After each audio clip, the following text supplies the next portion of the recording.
Hello and welcome to another episode of Sensational She-Geek live from Yancey Street. Today is Thursday, April 8th, and I am recording episode 12B to premiere on Friday the 9th because I have some things going on in the morning when I would normally be recording that before posting it. So, while I am Thursday, this will be premiering Friday, and I apologize if there is any kind of geek culture news, comic book news that I miss between recording this Thursday afternoon and posting it Friday morning. Oh well.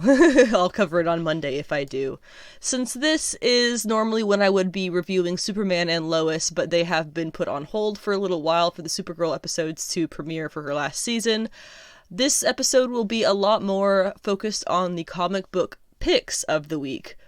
Which is something that I've been trying to kind of get back to focusing on a lot more, since I kind of did used to write more reviews on my site, and now I'm more just discussing them as reviews through this podcast. So today we'll be covering America Chavez Made in the USA number 2, Avengers number 44, and discussing who the new Phoenix is, Far Sector number 11, King in Black number 5, Sonjaversal number 3, Magic the Gathering number 1, Sensational Wonder Woman number 2, Silver Coin number 1, and Bliss number 6.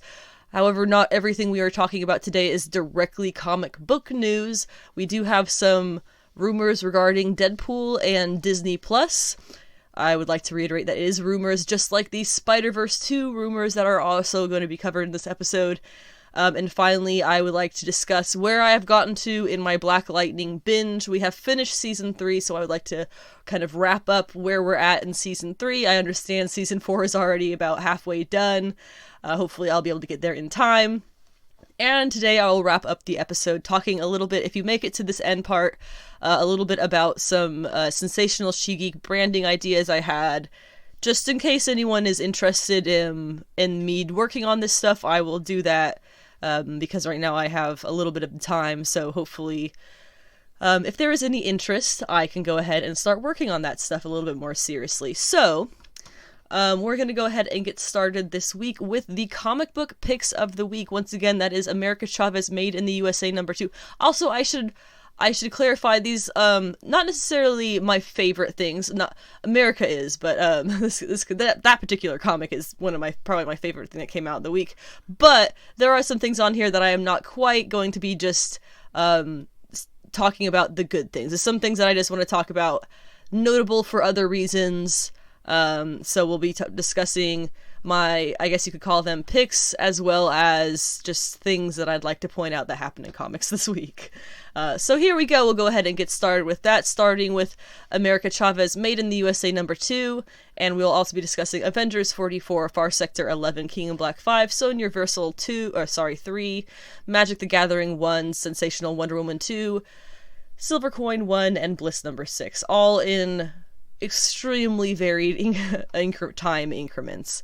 Definitely will be discussing some of these a lot more than others, and some of them I'll just have a phrase or two, a sentence or two to throw towards that topic. But in all, I guess I have something to say about all of it, so let's go ahead and stop blabbing about nonsense and just get started. America Chavez, Made in the USA number 2, written by Kalinda Vasquez with art by Carlos Gomez. I had kind of a funny moment this morning when typing up my podcast notes a little bit. Looking up this issue, I came across reviews of the previous America series. This is, if you're going by if this is an America series, this is technically America Volume 2, although it has a different title. I'm not sure how they're going about that, if they're calling it that, but this is their second series. That first series, it had a lot of heart. It definitely had a certain style that it wanted to be, but unfortunately it didn't really work out very well in the final product. I am a massive fan of America Chavez.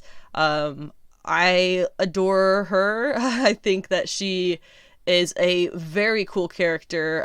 I read her through Ultimates. I think I probably read the Young Avengers run that she's in, and then right before that Ultimates run came out, so I was just digging everything about her, and they did such a good job, Al Ewing did, with her in that series. But That first America series was just a bit of a disappointment. We'll just go with that. This America series, I am very relieved to say, it's just awesome, to be honest. It just really is awesome. I love everything about it. In this issue, you get to have a really good look at her Puerto Rican American family dynamic there in New York, complete with the family-run bodega on the corner. And it's all just so well conceived. We get to see the dynamic of America and her various family members, and we learn how she didn't remember anything about her past when she first arrived on Earth, when she was first adopted. So they just assumed that she was just a regular kid. When she suddenly was saying that she had two moms and came from some other world, you could understand why, her adopted parents would then be concerned. And then to add to it, she ended up being right about all of this and having crazy powers that, made it really hard to do any kind of parenting with her. Of course they're going to have pushback from that. They adopted her with the assumption that she was just a normal, abandoned human child. And this is big and sudden for them. This isn't like Clark Kent hiding his growing powers from Smallville, small town America. This is young America Chavez running around in a denim jacket, or I guess at her time, whatever the last name was, running around in a denim jacket, stopping problems that she saw, sometimes in a very public way in New York City and the hood parts of it, even as far as I can tell from this comic. So of course it's not just going to be a problem about her safety and her identity, but it's going to be a problem with the local cops and the authorities too, because this issue showed that they kept having to pick up this little brown girl with superpowers and take her home. And that's just the one lucky, merciful instance that we actually saw. I'm sure it happened many, many times where they had to pick her up and, stop her from being this little kid just going around kind of terrorizing people while she's trying to save the day. She's clearly causing problems for this family, basically, is what it comes down to, or she had been. And they just want to live their quiet lives under the radar. And the dynamic being as difficult as it is, with all of this taken into account, makes a lot of sense. It would appear that she has not been living with them for 3 years. It seems that she hasn't checked in with them, period, for 3 years. I guess they're saying... I wasn't really sure if that was saying she's 3 years since the whole Young Avengers thing happened, because she was calling herself America Chavez then. And then... But I guess that was kind of just... She was living with them on and off that whole time. I'm not really sure. But in any case, it's been 3 years since she has stopped living with them full time, or, in any manner. And then there's the mystery villain. It's a little bit exciting. I was theorizing this whole time on this podcast to everyone that this new villain must be someone who America must have known during her time with this adopted family, because this mystery villain seemed to know all about that part of her life. But, as it turns out in the end of this issue, the arsonist who tried to burn down the apartment building or whatever it was, is actually from the Utopian Parallel themselves, and they have similar, if not the exact same power set as America, as well as the shiny star on the inside of her wrists, the way that America has as well. I'm not super familiar with, or even sure if we've gotten any kind of description of the people who live in the Utopian Parallel, if those stars and powers are from everyone or just one family line, like America's family. So it's not easy to really guess who this is. Potentially, the most obvious thing being an old friend or a family member. It's the closest guess that we can really have. And I just really hope it's not one of her moms. That would be pretty stupid, to be honest, if they do all of this and then it's like, oh, it's your bitter mom from the other dimension who's mad that you moved along and had a family in this new dimension you got stuck in. What? That would be really lame. And it brings up a lot, not that, but this person brings up, they're existing at all, brings up, what do they want with America? Because first they make her face her past, which is a little bit difficult, with this adopted family, and then they drag her to the Utopian Parallel at the end of the issue when they fight her, and we get to see that they have those same powers and those star marks on their wrist the way that America does. Are they trying to prove something, maybe, that they're better than her?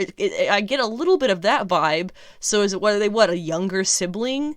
That would be way better than one of her moms, because at least they would have a point to this. You were the golden daughter who ran off, and now I'm trying to prove that I'm better than you, and you're really not all that great. I don't know. I'm excited to find out, though. Art by Carlos Gomez, of course, is a total stunner once again. We in this household follow him on Patreon, and if you like what you see in this comic, I highly suggest you do as well. He is doing a fantastic job of capturing America through the different periods in time of her life, plus all the different people at their ages around her during those times. It's a lot of different shuffling of faces and ages and things. He's doing just a phenomenal job, and I just adore how he draws America. Of course, Kate Bishop made some cameos. They chatted on the phone for a while. I just love how their friendship is written. Not necessarily attached to the hip, but definitely the closest of sisters, checking in regularly, at least once a day is what it seems like normal for them. And that makes me think of America's girlfriend, who I did finally look up. Her name is Ramon Watts. She apparently first appeared in Hawkeye #1 in 2016, which was by Kelly Thompson, and which followed Kate Bishop as Hawkeye in California. I actually have a couple of issues of that series, including that first appearance. I don't remember her. I didn't read the whole series. I think I read the first 4 or so issues. It was fun, but I had a lot going on. I was finishing up college at the time. Since then, Ramon has had less than 30 appearances, and she is not an android. I know I was saying I wasn't sure in previous episodes. She is not an android. She apparently wears a living vibranium suit that can change into any kind of weapon, kind of like Jane Foster's All Weapon. So that's her. That's fine, it's all great. She's got blue hair, which I totally forgot from the first issues. Part of why I thought she looked like an android is because she had, very false-colored hair. She actually kind of looks like, or I wonder if it's rather this character looks like her. The siren character, the android siren character was in Future State. The siren story was kind of, she looks exactly like that. It's really weird. But anyway, America Chavez made in the USA #2. This is a series that I am going to continue adoring, and I hope that if you're a fan of, I definitely feel like you could jump into this if you haven't read anything about her yet. I don't think there's a lot of explanation needed beyond what we're getting. Her power set hasn't really been delved into that much. I would really like to see that in coming issues, especially since they're going to the Utopian parallel. I would really like to see more of her power set, and it's really just her power set is the only thing that hasn't been shown off to who might be new fans. Punching holes through space, making portals with this giant star that she punches through space. It's really cool. I'd love to see a little bit more of that. Otherwise, loving all of this. Really excited to see what happens when she pops up in the Utopian parallel in issue 3. I wanted to talk about Avengers 44 simply because I want to spoil who the new Phoenix is for you. Or just tell you if it's something you actually want to know. And, of course, spoilers. The new Phoenix is Maya Lopez Echo, the deaf Indigenous American martial arts hero. I really like this. Kind of goes along with the guesses that we had here in this house, whether it was going to be She-Hulk being the only strictly Avengers team member who doesn't have an ongoing, or female team member who doesn't have an ongoing story, and we were saying between that and some kind of C or D list character. So I would definitely say Maya Lopez is probably a C-list character from a lot of people's perspective. I haven't really seen any fan reaction on this, so I have no idea what people think of it. I, myself, really dig it, though.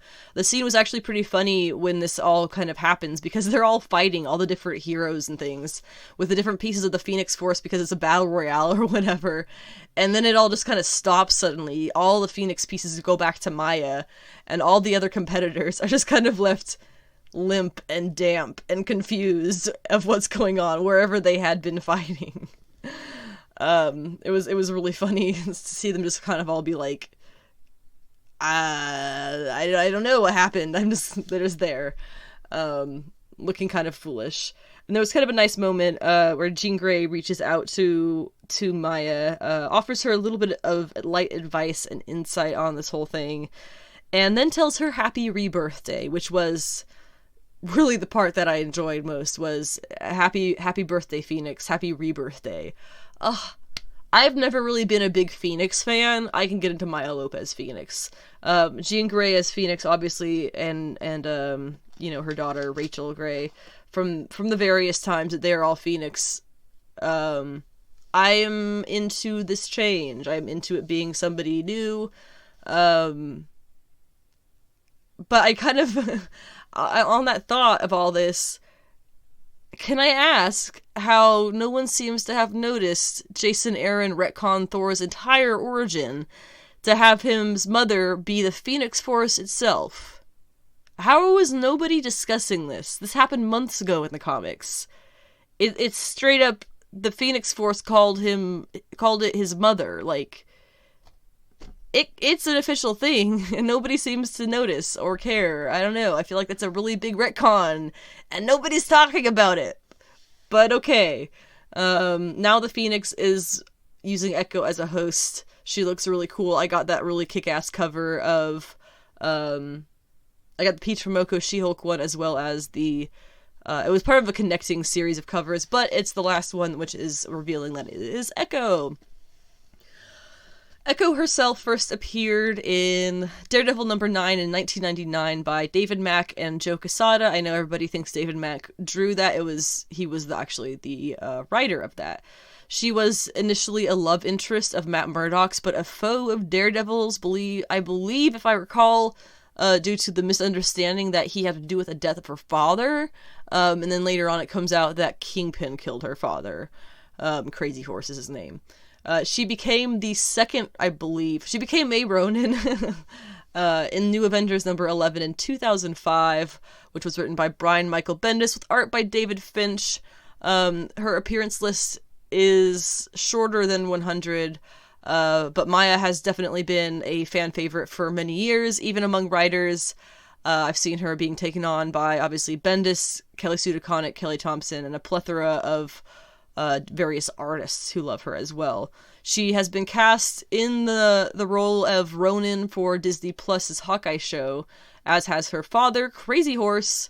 Like I said, killed by Kingpin in the comics. They don't seem to be using that moniker for him, which is probably a better idea for the show. It's interesting to consider one thing. Was this casting, I guess you could say, this casting of the Phoenix host, influenced by the casting of Echo in the Hawkeye show, that she's in it, I mean. As far as, did it influence her to be this new Phoenix? If they had gone with somebody like Monica Rambeau, I would easily say yes. This is strictly due to her popularity of the show. They wanted to bring her quickly as possible into the comic, and this was the fastest way to do that. If it was Monica, I'd easily say yes. But Echo, she has a strong enough creator fan base from my perspective enough that I'm thinking it might just be a coincidence that Jason Aaron just really wanted to write Echo as Phoenix. Of course, after this arc in Avengers, they're going forward with, for some reason, because it ended this week, the King in Black tie-in for Avengers, and then after that, I'm hoping that we're going to be finally getting some of the Baby Star brand stuff. I was really, really interested in that when it was finally happening, or I guess initially happening in Avengers, and to be honest, I have been very disappointed that they haven't gone into it anymore since then. In fact, my husband and I were talking about it last night, and we read Jason Aaron's Avengers run, the first 30 or so issues, and we enjoyed it, for a lot, but we were talking about it last night, and what it seems a lot of the issue with it for us is that he's trying to start up too many storylines without finishing any of them. Let's see, I'm thinking back, we started off with Blade as the rotating Avengers member. We do into some vampire stuff. I think actually before that you had the Celestial stuff, right? So Celestial stuff, vampire stuff, space stuff, Baby Star brand stuff, and then it was Black Widow was on the team as well as Blade. And then we came back down to Earth, and I'm sure there was something else happening, and now we're into it was the Moon Knight stuff, right? They had all that Moon Knight stuff that kind of didn't really do much at all. I'm not sure why that was even a thing. And then they had that one tiny little issue where Tony Stark ended up in the, 10,000 BC or whatever, and they never explained what happened to that. Literally have not explained that since it came up. And now they did the Phoenix arc, and now they're going into the Key in Black arc. Like, we haven't finished anything. The Phoenix arc, I guess, is the closest thing you can say is finished, but it's not even something that's finished because she just started her run as Phoenix. Are we now going to see more of her as Phoenix in Avengers, or is she just going to be a background character across the Marvel Comics universe, just kind of appearing here and there? I feel like Jason Aaron keeps starting up all of these storylines, but never actually finishes them. We still have Baby Starbrand popping in and out of issues here and there, just kind of existing. I don't particularly want them to age it up really quickly, but goddamn, they have such a lost opportunity. Why can't we just have the Avengers being the clunky, awkward godparents of this Baby Starbrand trying to figure out how to be parents to this literally superpowered baby? We'll see how things go after the King in Black issues for Avengers. I'll see if I end up picking it back up. I've been picking up just for the key issues, things that I find interesting or covers, but this is fun enough. I'm really glad it's Echo and not a number of the other theories that I had. And I'm glad there's one other thing I actually wanted to say.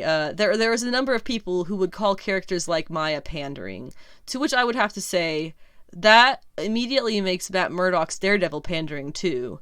But if you're saying that it's because she's native, well, why aren't you up in arms about Danny Moonstar or Forge or any of the other native characters in Marvel? Believe it or not, also, a person's race doesn't determine whether they're allowed to have a handicap or not. It isn't pandering to make a indigenous character, or to make a character indigenous and deaf. That's not pandering, that's just life. She's an excellent character. Yes, she hasn't had many appearances, but good lord, you gotta start somewhere, right? Anyway, I'm happy with this. I'm shaky on Jason Aaron's Avengers still, but, time will tell how that goes. Far Sector is a series that I always kind of find myself loving so much, but then when it comes to talking about it, I don't have that much to say besides things that I've already repeated myself about for so long. It's so good. I can't. It's N.K. Jemisin and Jamal Campbell, and it's a phenomenal series. This week, as I was reading, I was thinking to myself about as far as I can remember, the one last loose end that was floating around, some old nemesis of the space station who attacked a millennia ago, and are basically just horror stories for their kids now. And right after I read that, the loose end got tied up. It was Councilman Marth paid them off to attack, and that was the whole, okay, solve that loose end. Right as I was thinking about it, it was kind of a funny moment. The beginning of this issue, also a cool thing, is it has a green page of courtroom style dialogue that is typed out about the different, it's the Guardians of Oa talking about how one of these Guardians gave Joe this ring, which, as I said on the Monday episode previewing this coming week's comics, this ring is self-powered. It is powered by the user's continuing will to push through, to use their courage to push through the fear of their day-to-day life, and that's how it charges, is through their continual willpower. So that's really cool, and they talked, basically it was just a quick page saying that they knew about this problem that was happening out here on the space station, and this one Guardian basically just saw that it was taking way too long for the rest of them to come to a conclusion about it, so she went ahead and actually did something instead of just twiddling her thumbs.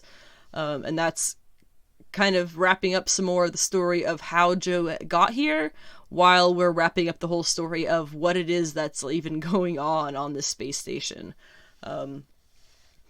I highly recommend picking up this in graphic novel form if you come across that when it eventually comes out, probably during summer. The next issue of this is going to be April, May, June. It's every other month for some reason. I wish it wasn't, but it is. But it says a lot about this series that it's good enough that I can go every other month without reading it and still be just as clear from one issue to the next what's going on. So Far Sector number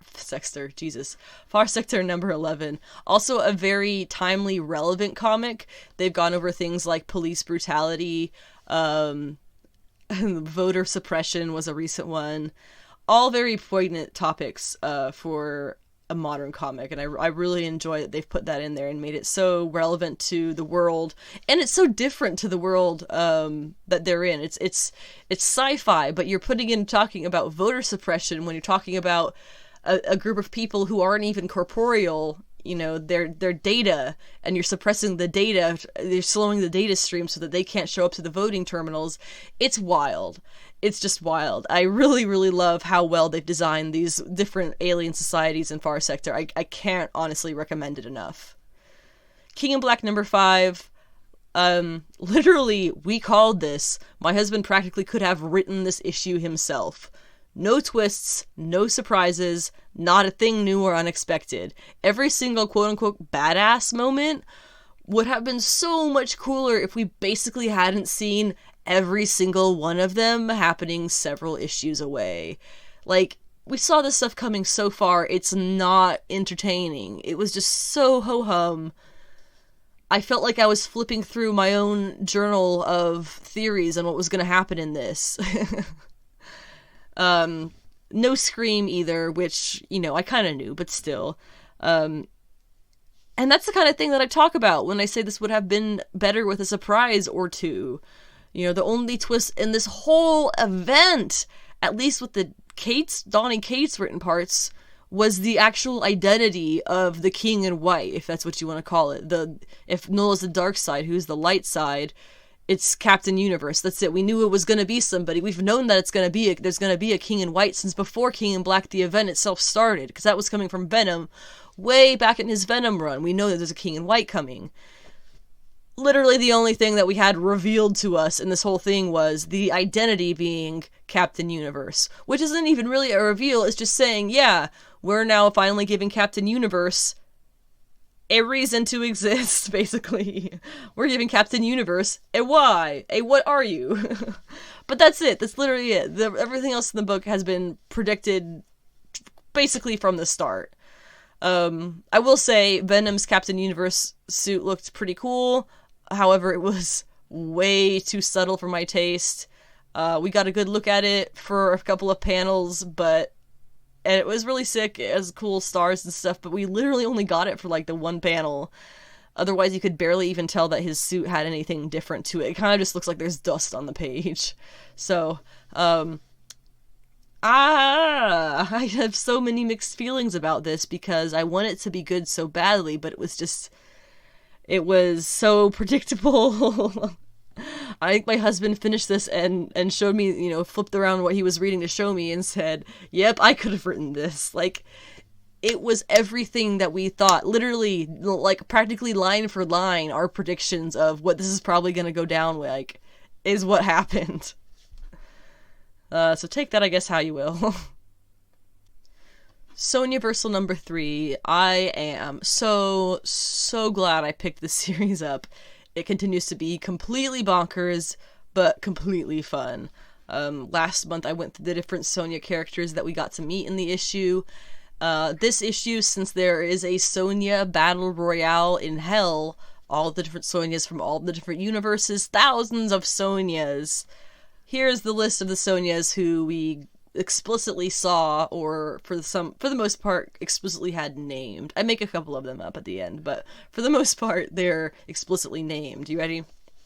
We have Lacrosse Sonya, Devil Sonya, Saint Sonya, Mer Sonya. Okay, I made that one. Aqua Sonya I made up too. Cowgirl Sonya, who was killed by Blue Sonya, Yellow Sonya, who was the one I referred to as Steampunk Sonya in the past, Pink Sonya, Alien Queen Sonya, I obviously made that one up, Purple Sonya, who loses her, Sonya Mech, the Ghost of Green or Jurassic Sonya, the Ghost of Orange Sonya, and there's another Ghost of a Sonya who I don't recall what her name is, and then some kind of like White Sonya, I'm not sure, And then literally thousands of others. All the Sonyas from all the multiverses have been pulled into hell to fight a battle royale until somebody kills Red Sonja. So the whole thing, right, is apparently the god of the Sonyas, their patron god or whatever, is mad at Red Sonja for breaking her oath, which oath was not to let any man have her sex, except if he beats her in battle. So I guess she broke that oath, and they've been sending all these but to her it looked like clones, all these Sonyas after her, and now they're saying, screw it, we're gonna get this done once and for all, pull them all to hell to kill her. She still doesn't get killed. Red Sonja is clearly the best. And as it turns out, she did kind of break her oath. She'd been having sex with this one guy for a good while now, it seems, before he figures out that she's actually letting him win, and he is somewhat aware of her whole, curse, whatever thing. And so he's kind of mad about that. So it seems that's why all of these problems have been happening for her.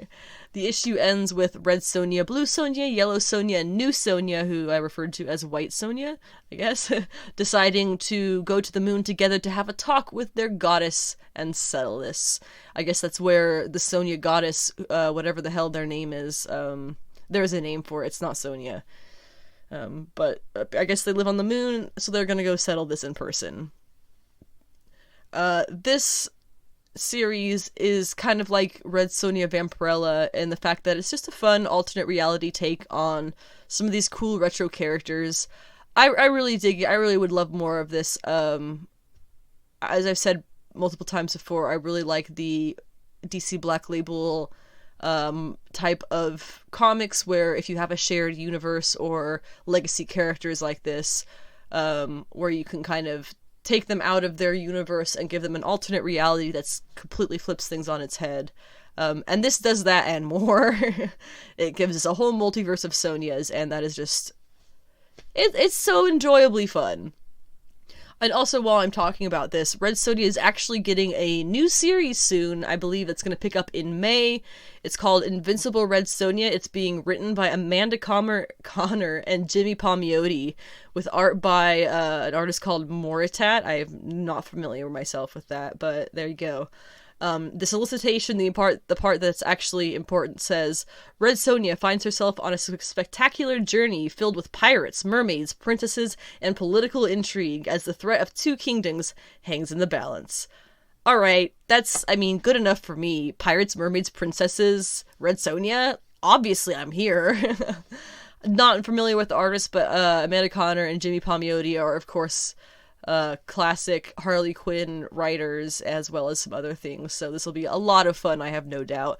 And there is also, it seems there is going to be Frank Cho D covers, ABCD cover, it's a fourth variant, and there's sketch covers. If you're familiar with Frank Cho's sketch covers, you can picture what that is. I'm going to start a pull list at a new comic shop specifically to get these, because I have to have it. It's so much fun. I have a feeling that this series is going to kind of go down as one that I had been recommending to people for a long time to come. Also read this week, Magic the Gathering #1. I have never ever read anything Magic before, or played it, or I don't even know, is it a game? Is it on the computer? Is it a board game? Is it a tabletop game? I guess it's the same as a board game in a sense. Is it a card game? I'm sure there's cards involved. I'm sure I've seen that somewhere. Are there characters that you create? I literally, I don't know why I'm even saying this. I'm just trying to prove I don't know anything about Magic the Gathering. I picked this issue up for two reasons. One being Jed MacKay writes it. I like his writing. He has been doing Black Cat for a good little while now, and I thoroughly enjoy it. So I picked it up to see what else kind of stuff he writes. Don't regret that at all. And the fact that I am also a lame sucker for mystery covers. The comic shop I picked this up from had one of the Hidden Planeswalker variants, which was polybagged and hidden, and I kind of lost my mind. I was like, I don't give a shit what this is, I'm gonna buy it. I collect the NSFW or Triple X, whatever you want to call them, variants for that Boom and it's Boom and Image, I guess, put out for like sex criminals and The Wicked and the Divine didn't get any, but it was, what am I thinking of? Faithless. They have some too. So there's a couple other things that randomly have like a single polybagged NSFW cover, but I really like those, especially if it's artists that I collect. I'm getting off topic here, but anyway, I'm a sucker for polybagged covers, so I got it, and it's gorgeous. No idea who's on it, but I think I looked it up, and the name was like Liliana. I want to say Liliana Vest. That sounds right.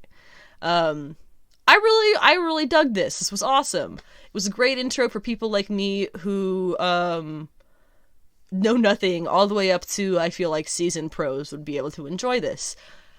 We learned that there are, I think, 12 guilds, something like that.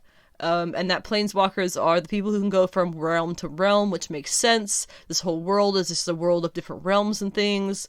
There's some big battle going on that the people get attacked, and it's kind of where we're at. I'm sure there's a lot of details that I could have shoved in there, but that's the really broad picture of it. Definitely enjoyed this. I definitely will be picking up season 2. God. Issue 2. I was expecting this to kind of feel childish, I guess. It's a terrible thing to, as a comics fan, as a seasoned comics fan, to assume of other comics, but I am glad to have been wrong. I really enjoyed it. I probably am not going to dive any further into the world of Magic the Gathering for a good while, but I'll use this series as like the one thing that I know about Magic the Gathering. Sensational Wonder Woman #2. It's probably going to go down as one of my favorite single Wonder Woman issues of all time. For real. It's written by Andrea Shea, S-H-E-A, Shea, words. The plot of it is, I'm not sure what it is quite that I love so much about this. It just felt supremely natural and right for a kind of story that would be like a celebrating Wonder Woman one-shot.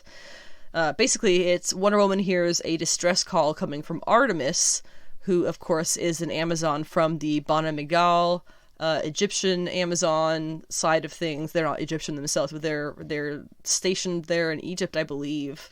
I had to do a little bit of research. She hears a distress call from Artemis on Mongol's war world. There's a little bit of back and forth between herself and Hippolyta about, is this a trap? Hippolyta outs herself as being somewhat prejudiced against these Bana Migdal Amazons. Not very surprising for a woman like Hippolyta, honestly. But Diana goes ahead and heads off to save her. She arrives and is, to not really our surprise at all, initiated into the fight. Artemis claims to her that this is all a ruse, or the distress call was all a ruse. She really just needed a worthy opponent here to fight. So they fight, and it's a really friggin' awesome scene. Like floating rocks and stuff. Honestly reminded me, if you saw that new Black Widow trailer where she and Taskmaster are flying through the air fighting on the broken parts of things. It kind of reminded me of that, even though it eventually straightens out to just be like floating islands in the air. It's a little bit simpler, possibly. It's a really, really cool scene, extremely well drawn. Diana ends up beating her, of course, but then obviously refuses to kill her when Mongol demands, so he comes down from his chair and starts beating Diana up. And it's at this point that Artemis takes the opportunity to jump on his back and stab a mother box that he has attached to his chest, grabbing Diana then and taking off to her jet. Later on, she fills Diana in on what the hell just happened. Basically, Amazon sisters from the Bana Migdal were disappearing. She witnessed one in the process of being basically phased out of the city and jumps on her, ends up going with her to War World. Mongol basically took a mother box and is hijacking people from across the universe to fight on his war world, because that's what he does. And she eventually witnesses him come down from his throne to kill her Amazon sisters who refuse to kill each other, and that's how she comes up with this whole plan of calling Diana out, yada yada yada. She knew that there would be certain assumptions about her attitude based on who she is and where she comes from. That whole thing with Hippolyta having those feelings about the other Amazon tribe. So she was able to lean into playing that role really well in order to get this whole thing to work out. The whole last couple of pages is all just this really lovely sisterly talk, and it gets playful at the end. It was such a nice, I feel like so accurate to her character, in any era Wonder Woman issue. So I really appreciated that. I'm looking forward to issue 3 with a new creative team, although it may be. The last 2 comics I have to talk about here are Silver Coin #1 and Bliss #6. Silver Coin is, of course, the anthology comic. It's going to be covering different stories of people who find a coin that gives you good luck at a deadly cost. This first issue was by Chip Zdarsky, who is a writer I really love to read the work of. He's also an artist, although much less than... He did all Sex Criminals, so I guess he did quite a bit of arting. This issue that he did was the story of a guy who uses this coin that he finds as a guitar pick, figures out that it gives him good luck and makes the songs and the music and everybody love it so much more, and eventually kind of accidentally uses it at a concert and ends up enchanting everybody to dance to themselves to death while the building burns around them. It's insanely simple of a story, but the way that it plays out is totally creepy and completely awesome, and I really dig it. It had that Chip Zdarsky flair of simplicity and entertainment being hand in hand. The next issue will be written by Kelly Thompson, following apparently a young girl who gets revenge on summer camp frenemies when she finds the coin, so we can imagine that that's going to be quite brutal, and I'm looking forward to it. Finally, Bliss #6, by Sean Lewis and Caitlin Yarsky. I adore this series. It is artistically stunning. In this issue, we start to learn more about Perry, and the fact that he can actually handle himself now that he's older. He rips out one of Leith's, the god Leith's, eyes, I suppose, that she has in one of her followers to watch him. And then he kind of goes through telling his companion, the god who's with him, the story about how he was young, and when he discovered what it is that his dad, I guess, did at that point in time. He gets really, really furious and heads off to the docks to attack one of the mob's docks full of Bliss, the drug Bliss. Obviously, it's not something that's a good idea to do, even if you're a kid. He got caught by some gangster, and his mom and dad had basically ended up having to come out and save him. But when Benton, his father, shoots the mobster, the bullet goes through him and hits his own wife on the other side as well. And so through this, Perry is able to lay out his relationship with his father to his god companion that he's working with, and how their dynamic is built off of all of this life between them, all of this hardship and this struggle, how they're forever bonded with the horribleness of their lives, and how they have the same loss and the same struggles, even though from different directions. And in the end of the issue, Perry shows up to Leith's, I guess, torture chamber to save his father. There's only 2 more issues left in Bliss. I really, really love this. It's a gorgeous, gorgeous work of art, and the story is about fathers and sons and the dynamics between them that change through time and remain through time. So Bliss is an excellent series by Sean Lewis and Caitlin Yarsky. Only going to be 8 issues, so it's not a whole lot to read if you want to catch up. And that wraps up the comic book picks and notable discussion of the week. As I always say, things that I read are not nearly all the things that come out in comics each week. I know there's a lot of really good comics that are out there that I don't read for various reasons, like, Spider-Man and the Immortal Hulk, and, Something is Killing the Children, and any other number of things that are really, really critically well acclaimed. Well, I just don't particularly care about reading them myself because it's not really up my alley, whatever the case may be. So if you don't have anything that I talk about that sounds interesting to you, there's always worlds more comics that you could look into to find something interesting. So be sure to check out local comic shops don't go to Amazon and find yourself something good to read. Next up, I have some rumors to address from a couple of different things. First are rumors about Deadpool and Disney+. Basically, there's a rumor floating around out there right now that Disney is gonna make a Deadpool animated series on Disney+, which is, it's a bit complicated. So I read the article. The articles, I guess, there's a couple of them, and it seems pretty baseless. There doesn't seem to be any sources for anything. It's kind of just coming from their brain, that's it. But the whole point of what they were saying in this original article is that Disney is supposedly making moves into the adult animation market, and Deadpool was a consideration. This is complicated because in 2017, Marvel was planning on making a animated Deadpool series with Donald and Stephen Glover. It was given a 10-episode series order from FX, but a year later it fell through due to creative differences. The good old excuse. Now, Marvel owns FX and Starz. They spoke last fall at Investor Day about their plan to push forward into those markets for more adult shows. With that in mind, it could be a thing, technically. I just hit my microphone, sorry. But that would also potentially mean really fucking over Donald Glover if he isn't involved. Because that was his baby that they took away from him, basically. There's already talk of the movie Deadpool 3 happening, so is it possible that they're planning on doing the show alongside the movie? Is there any world where it is the Childish Gambino show, or it is Donald Glover's show?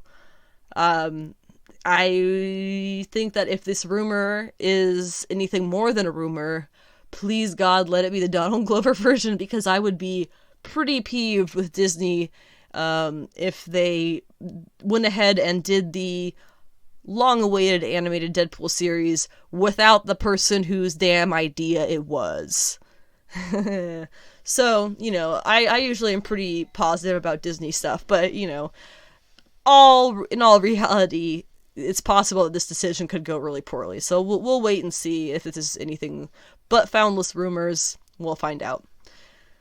Other rumors of the week we had involving Spider-Verse 2, Into the Spider-Verse 2. There was a report claiming that voice actor Christopher Daniel Barnes is going to show up and reprise his role in the reprise his role from the Spider-Man animated series in Into the Spider-Verse 2. Looking into these articles that were all reporting this, it was originally reported as a rumor for the #show website, but they, for some reason, have since updated it that he is wrapping up the deal. There aren't any sources listed, and the only response from anybody significant so far has been the man himself, Christopher Daniel Barnes, making a video on Instagram saying that he will not be in the new Spider-Man movie. But that could just be him referring to Spider-Man 3 coming in December, so could he be mistaken in what the news is? He could be lying, or he could mean Spider-Verse 2 and have just, referred to it wrong and be telling the truth. So, again, basically baseless rumors. Barnes was the voice of Spider-Man and Peter Parker in 65 episodes of the 1994 series, which ended in 1998. He also voiced the characters of Spider-Man Noir, Spider-Man 2099, Spider-Knight, Electro, Vulture, and more in various Spider-Man themed games. The movie Spider-Verse Into the Spider-Verse 2 is rumored to feature a villain called the Spot, who jumps through little holes using multiversal portals, basically. There was a rumor a little while ago that Silk is going to make her debut in the movie because one of the Spider-Verse show creators, or movie creators, tweeted a picture of her. That's really the only reason for there to be that rumor. But anyway, Sony is currently setting up a live-action TV show on Amazon for Silk, so I don't really know why they would introduce her that way if she's animated and then pull her live action. That'd be kind of stupid. Also today, related to the Spider-Verse, I guess, there are rumors that Sam Raimi may be back to direct Spider-Man 4, the long-awaited conclusion, with Tobey Maguire, and I'm sorry, I'm not sorry. That's a terrible idea. That would literally be Marvel's version of the release the Snyder Cut toxicity leeching from their fans. Please, please do not invite that kind of foul fandom trash by starting these rumors. Thanks, I appreciate it. It's only gonna cause toxicity on the internet, I can guarantee it. In my binge watch of Black Lightning, I have finally wrapped up all the Netflix episodes, which means season 1 through 3 completed. We didn't watch the Crisis on Infinite Earths episodes because there were so many of them, and none of them were Black Lightning episodes, so we just kind of figured out through context what happened. Took all of a 30-second Google to fill in hours of watching time. So I'm still obviously really enjoying this. Where we're at, since it's halfway through season 4 now, I'll just talk about where we're at at the end of season 3, because it's not spoiling anything. Odell at this point isn't dead, but it's close. Tobias is out. Lynn is still taking green light. Khalil is back somehow, but he was able to push his painkiller persona. I can kill it officially, I'm not sure. Push it back at least again.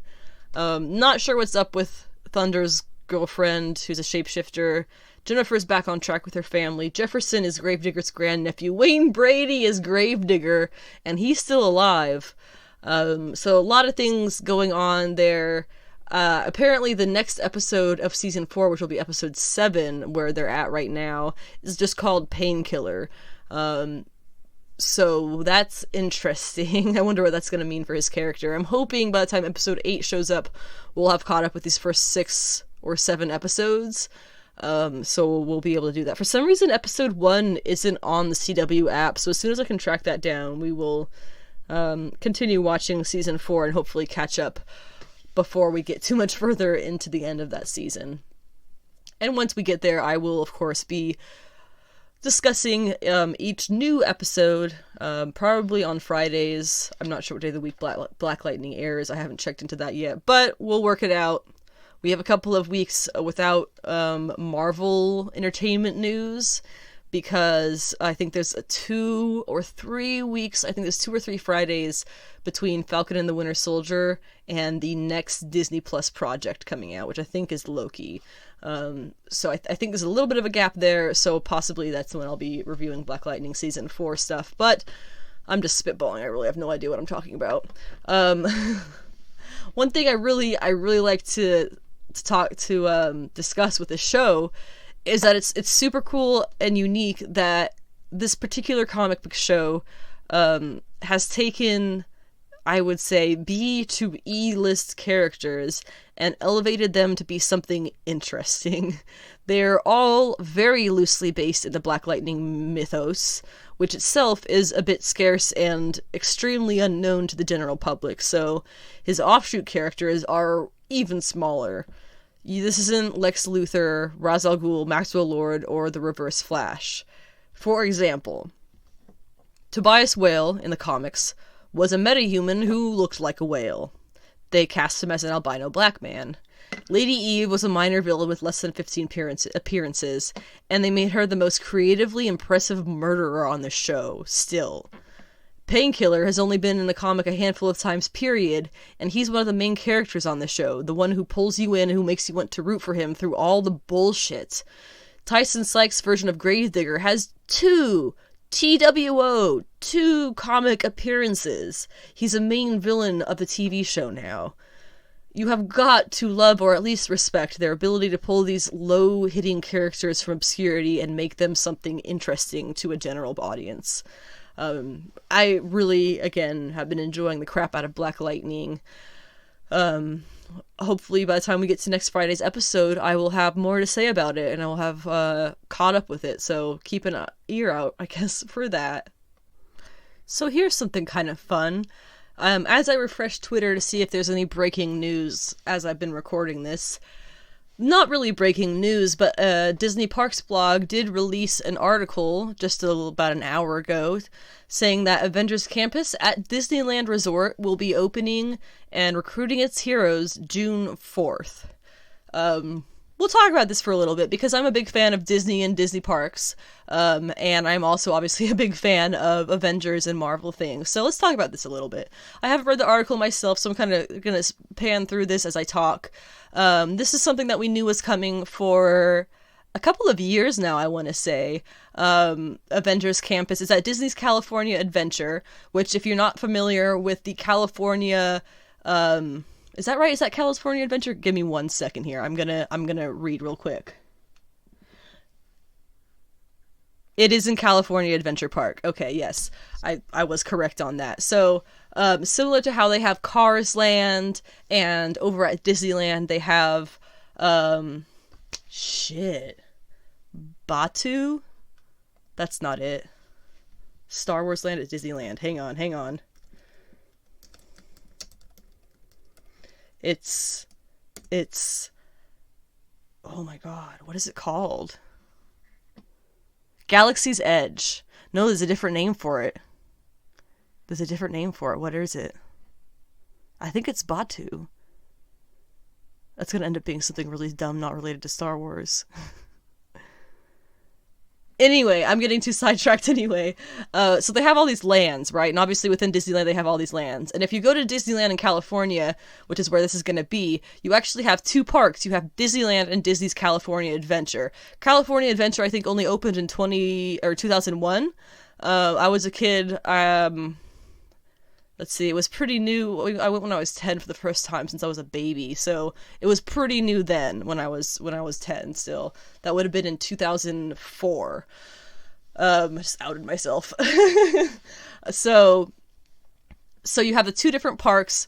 The Star Wars Land, Batuu, or whatever it is all in Disneyland itself. California Adventure, it's basically Disneyland has like more of the character themed things. That's not even accurate now, is it? Disneyland has more of the like classic family things, and California Adventure has more of the like, we'll say, modern, higher speed family things. You get a lot more roller coasters that go fast. A kind of faster paced atmosphere than at lazy relaxation Disneyland. It's not really accurate, but if you've been to either one, hopefully you'll be able to understand what I'm trying to say here. There's two parks. You can get a park hopper ticket, or none of this matters. I don't know why I'm telling you any of this. If you live in Southern California too, you can go cheaper. But anyway, with this whole pandemic thing that's been happening, Disneyland and California Adventure obviously were both shut down, and they're opening, I believe, April 20th. So they've got a couple of weeks, about 2 weeks, and they'll be open. They're not open in full. There's going to be a lot of stuff that's going to be closed for renovation on top of closed for, we just don't want everything to be open so that we don't have people absolutely everywhere kind of stuff, you know? But it looks like this Avengers Campus is going to be opening on the California Adventure side of things June 4th. That's, you know, only about a month and a bit after they're opening the park, period. So they must have really gotten a shitload of work done during the pandemic. All that we've seen of Avengers Campus from the parks themselves, people who can go into certain parts of California Adventure and downtown Disney, all that you are available to see is basically just the walls surrounding it. So I'll kind of go through this article and see what we have to expect here at the Avengers Campus when it opens. It says a fully immersive land inside Disneyland California Adventure Park. You will be invited to team up with the Avengers and their allies to live out your superhero dreams. This kind of makes me think of that traveling show Marvel was supposed to have a few years ago. I bought tickets for it when it was coming to San Francisco, and then they canceled it last second because I guess they just weren't prepared for it. And it seems like they put all of that energy into just making Avengers Land instead of having this like traveling Avengers campus show thing that they were gonna do. Whatever the hell that was. I had tickets and I was all ready to go. I bought a ticket for my mom. She was gonna go with me. Didn't happen. So here's the first look at Avengers Campus. It says, sling webs with Spider-Man and unite with the Guardians of the Galaxy. It says the first key area is Worldwide Engineering Brigade, also known as WEB. It brings together bright innovators like Peter Parker, who have been assembled by Tony Stark. He wasn't assembled by, he's been picked by Tony. This makes it sound like Tony made him. He's his dad. Like he's a scientist dad. To invent new technologies and equip everyday people to become superheroes like the Avengers. WEB, which is, again, Worldwide Engineering Brigade. They love their acronyms. WEB will house the new Web Slingers, a Spider-Man adventure, the first Disney ride-through attraction to feature the iconic friendly neighborhood Spider-Man. One thing worth mentioning here, and they actually say it in the article here, I'll just go ahead and read what they say in the article. We previously shared that Tom Holland will reprise his role as Spider-Man in the new family-friendly attraction, which invites you to put your web-slinging skills to the test and experience what it's like to have powers alongside Spider-Man, a feat accomplished with innovative technology adapted specifically for this attraction, perfect for up-and-coming recruits of all ages. That is the point I wanted to make, not really, it's the Tom Holland part, because there's all this talk now that Spider-Man 3 is going to happen, and the future of Spider-Man is a little bit uncertain with the MCU, about if Sony is going to pull back and take him back into themselves and not allow any more of Spider-Man in our MCU stuff, in our interconnected MCU stuff, I guess I would say. I don't think that's going to happen. I think they're not going to pull that back, because Disney has now put Tom Holland's face in their parks. I don't think they would do that if they felt like there was any chance they were going to lose his rights to that character. That's a pretty big baller move, in my opinion. If, I think that's saying a lot, that it's Tom Holland himself who's going to be playing this Spider-Man and have his actual face as Spider-Man. It says the second attraction is called Guardians of the Galaxy Mission Breakout. Oh, okay, so that's just... Oh my god, that's just the old... Alright, so that's kind of funny. California Adventure had Tower of Terror, which they redid a couple of years ago, to many people's disgruntlement. Guardians of the Galaxy Mission Breakout, which was Rocket Raccoon rescuing his fellow Guardians from the Collector's Fortress. And I guess they're now making the old Tower of Terror officially, permanently, a Guardians of the Galaxy ride. That's kind of what I mean by California Adventure is more modernized. Even the stuff that they did have that was old school, like the Tower of Terror is kind of old school Disney stuff. They've now modernized to the MCU, which is interesting. I can definitely see why people are upset that it's not the Tower of Terror. I loved the Tower of Terror the one time I went on it. I think I pinched the crap out of the person next to me's leg. So that's interesting. We already know about that ride. Next we have, it's a Pym Test Kitchen. It says power up with tiny treats. Oh my god, no way. Tiny treats and massive meals. Okay, I might freak out right now. It says, when it is time to take a break from the heroics, several new dining spots at Avengers Campus will offer the dishes rich in flavor and storytelling. Now, if you're familiar at all with the Batu... God, I think that's the name. The Star Wars Galaxy's Edge park, part of the park in Disneyland, they have themed food as well as the rides and obviously the shops and things. So... I can't really remember what all the food is. They have obviously the blue and the green milk at the Star Wars land. All kinds of fun stuff that they just basically make up. They call this thing, it's ribs, but they call it some Star Wars animal name because it's fun, it's themed to Star Wars, so everything's going to be called a Star Wars name. So that's really cool. They're obviously doing that here with the Avengers stuff. It says Pym Test Kitchen is a food innovation science lab where the food and drinks tell a story. Just as Ant-Man and the Wasp use Pym's particles to grow and shrink just about everything, Pym Technologies applies this science to the creation of shareable bites, inventive entrees, and sweet treats. You'll be able to savor such items as the Impossible plant-based... Oh, it's the Impossible Burger thing. Plant-based large and micro meatballs with pasta, or the Pimini, a panini served by the slice or as a long multi-portion sandwich. So you can get a small version or a large version. That's kind of cool. And they've got a picture here of what looks like a gigantic meatball on some really fun little pastas with a fork on it. It's a gigantic meatball. It says, adjacent to the Pym Test Kitchen, an oversized beer can overhead signals that the grown-up beverage... Ooh, they're doing alcohol? I forgot California Adventure has alcohol. I don't think Disneyland does. I don't actually remember. I've never been to Disneyland since I've hit drinking age, so I obviously have no idea if you can drink there. No California Adventure does have drinks, though. I remember hearing about that. It says you can order a craft beer ranging from a blood orange Hefeweizen to an amber lager, or try one of the PIM research staff's PIM particle-infused cocktail experiments. Ooh! Available on the Disneyland app for ordering, blah, blah, blah.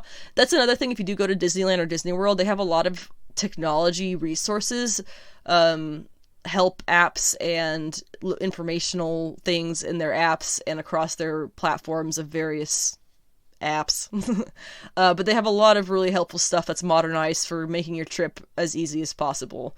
I haven't been in, God, I think it's been 10 years now. But I really have always had a great time whenever we've been to Disneyland.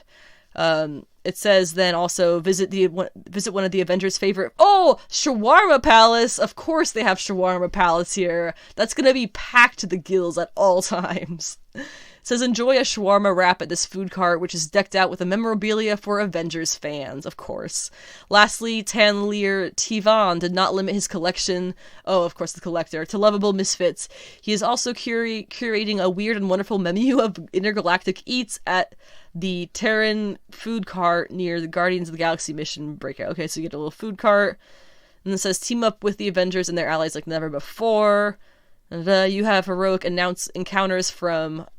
Oh, because they have people who are going to be dressed up as Iron Man, Captain Marvel, Black Panther, the Dora Milaje, Black Widow, Ant-Man the Wasp, and the Guardians of the Galaxy, Thor, and even villains like Loki. Some of who are making their first appearances at the park. Nice. Well, it makes sense. A lot of these people haven't been made characters at the park yet. It says that there is a nearby ancient sanctum. Doctor Strange will be recruiting... Let's see, Doctor Strange recruits in the mystic arts by bringing his ancient sanctum to life with powerful spells. At night, the area glows even more vividly with majestic colors and lights pulsating with mystic energy. That looks really cool.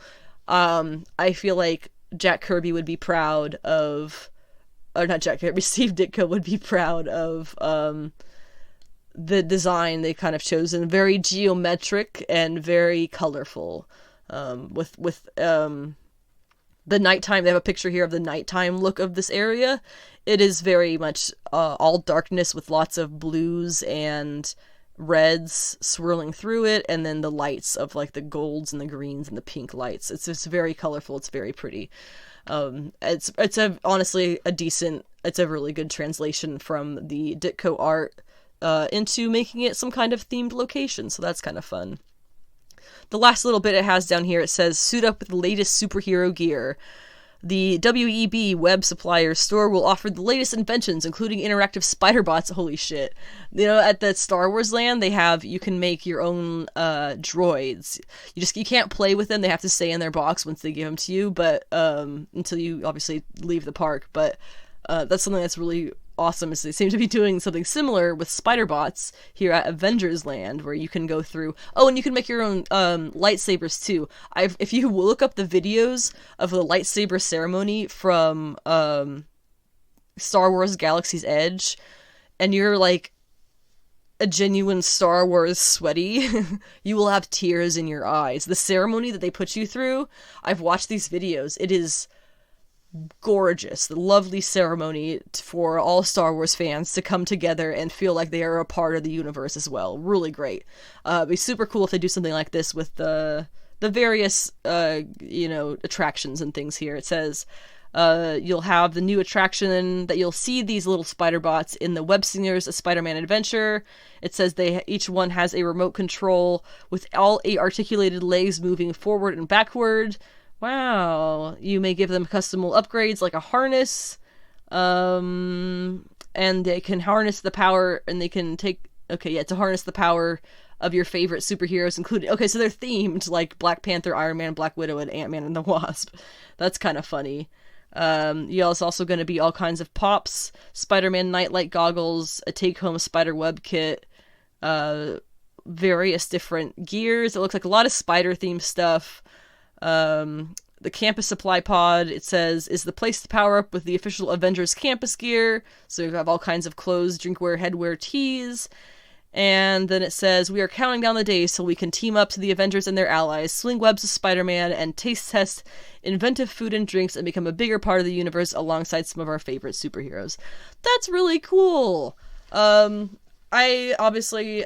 been jonesing for Disneyland time for a while, and I'm really happy that they have this new stuff that's going to be there now when I go. There's going to be a number of new things when I go next. But yeah, I'm really glad Disneyland. This is gonna be cool. I'm excited to see you guys go. You'll probably go. I'm sure a lot of people will go before me. But whenever I end up going, I will tell you all about it. The last thing I kind of wanted to talk about, just briefly, if you've made it this far into the podcast, I assume it's because there's something on here that you like, and I'm trying to kind of make that more and make it more likable. So I have some ideas and things that might get people involved or might not strike anybody's interest. I don't really know. Some of them are like ideas for stickers or buttons or things like for the most part very female forward things, like, you know, taking the woman's place in the kitchen and flipping the woman's place in the comic shop. That would make a great bumper sticker, and I know a lot of women who would love that. You know, different various taglines like "to know her is to fear her," which was Spider-Woman's, and the female Fury one was for Ms. Marvel back in the day. Things like that would make fun little stickers and stuff. If there's any interest in that, I've kind of slightly designed them. I'm not a good artist, but I've done what I can, and if people like the ideas, I will go ahead and do that. Additionally, if there is any interest in... I have no plans on charging people to watch this podcast ever. At some point, if it starts getting actual hits, more than a couple a week, I will probably monetize it and start putting ads in it, just because girls gotta eat. And at that point, I will probably set up a Patreon. I actually do have a Patreon already set up. I have not listed it yet because I have all of, a dozen views per week on the show. So thank you to the 12 of you who come back every time. But that's not quite enough to really justify setting up a whole Patreon and trying to get people to sign up for it and give me money with such a small base to work from. But it is there if there is any interest in the future, just like there is my website and my blog and my YouTube channel that I post all kinds of review videos and other things occasionally. Any interest in things that I'm doing, please let me know, so I can do them more and get more interest, hopefully, involved about the show. That wraps up the episode today. It's going to be Friday when you guys are viewing this, so I hope you have an excellent Friday. You can find me online. My website is sensationalshegeek.weebly.com. I have all kinds of stuff on there, including written reviews of series and single issues, just kind of general commentaries on the comics industry, as well as character read orders for some of my favorite characters. Whenever... just heads up, whenever Clea does get announced as being a character who's going to pop up in the MCU, there's going to be a, at least hour-long special that I do on her. Just giving everybody an intro to her character, because I am about 15 issues from having read every single issue she has ever appeared in. So I know a thing or two about the character by this point, and I would love to celebrate that with some people and share that information with people before we see her cinematic version, assuming that we get that announcement before she shows up in the actual film, and we see that. So that's just my website, and then obviously I have this podcast. You can find me on Twitter at Savage She-Geek. You can find me on Instagram at Anna with the Comics. I only post comic stuff on Instagram, but I try to post things that are either relevant or just interesting things that I haven't shown about my collection or about the industry, or just some fun tidbits and stuff, art and all that. And if you do have any thoughts or questions or comments or anything, please let me know. If you're watching this on YouTube, you can do the good old like and comment and subscribe and all that fun stuff to show support. Share this, podcast episode wherever you see it. And thank you for listening. I do appreciate your continued support of this podcast, however minimal it is so far. It makes me want to continue, and hopefully, I will be continuing this for a good long while. So as it is Friday for you folks, have an excellent weekend, and please, please be nice to your fellow human beings this weekend. And stay sweaty. We'll be back Monday to talk about Falcon and the Winter Soldier episode 4. Peace.